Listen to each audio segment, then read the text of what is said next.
خب اومدیم باغ گیاهشناسی ملی این قسمت شروع میکنیم. قشنگیاشو نشون میدیم. البته همه جاش قشنگه. اینم یه قسمت دیگه.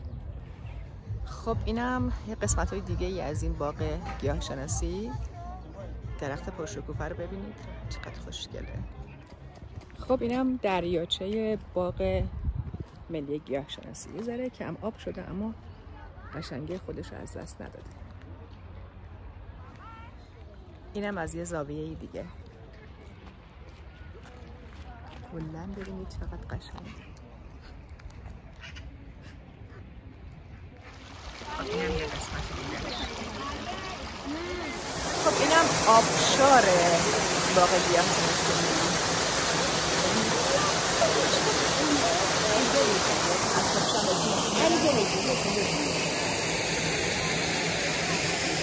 یعنی یه جایی سرسبز بده کنم اگه 20 روز دیگه ما بیایم اینجا خیلی قشنگ‌تر میشه از اینی که هست. البته راهروی از سرو شیراز و سرو زربین نوشته.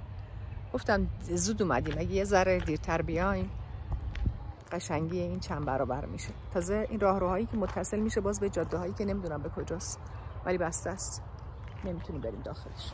خب اینمون گفتن میدون مرکزی اینجا اسمش، ولی چقدر قشنگ میشه. ببینید اینا یه 20 روز دیگه میشه پر گل، پر سرسبزی، درخت و برگاشون در شکوفه میدن. یعنی خیلی قشنگ میشه. اگه بتونیم 20 روز دیگه بیایم یه سری بزنیم دوباره یه ویدیویی بگیریم خیلی قشنگه. بابا دست بچه‌ها رو بگیرید بیایید.